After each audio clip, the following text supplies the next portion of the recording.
بسم اللہ الرحمن الرحیم۔ السلام علیکم۔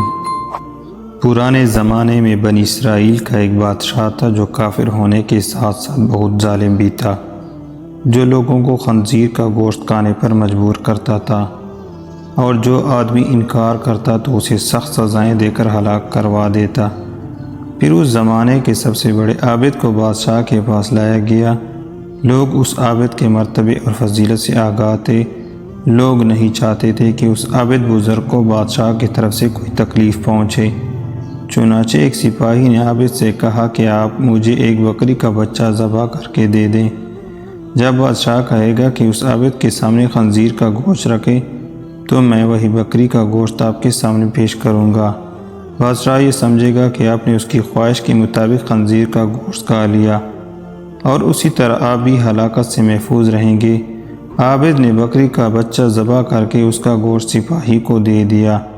جب عابد کو بادشاہ کے سامنے لایا گیا تو بادشاہ نے حکم دیا کہ خنزیر کا گوشت لایا جائے۔ منصوبے کے مطابق اس سپاہی نے بکری کا گوشت عابد کو پیش کیا۔ بادشاہ نے کہا میرے سامنے خنزیر کا گوشت کھاؤ۔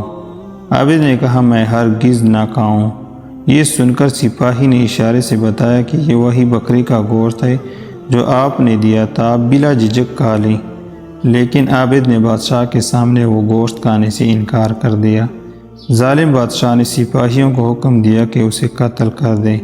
جب عابد قتل کے لیے جانے لگے تو وہی سپاہی قریب آیا اور کہا آپ نے گوشت کیوں نہ کھایا؟ باخدا یہ وہی گوشت تھا جو آپ نے دیا تھا۔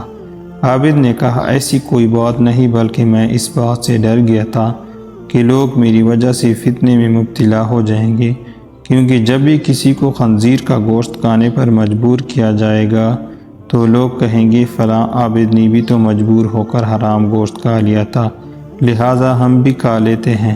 اسی طرح لوگ میری وجہ سے بہت بڑے فتنے میں مبتلا ہو جائیں گے، اور میں لوگوں کے لیے فتنہ ہرگز بنانا نہیں چاہتا ہوں۔ یہ کہہ کر وہ عابد خاموش ہو گیا اور جلاد نے اس کا سر تن سے جدا کر دیا۔ دوستو، آپ لوگوں کو اگر ہماری ویڈیو پسند آئی ہو تو ہماری ویڈیو کو لائک اینڈ شیئر ضرور کریں اور چینل کو سبسکرائب کریں۔ شکریہ۔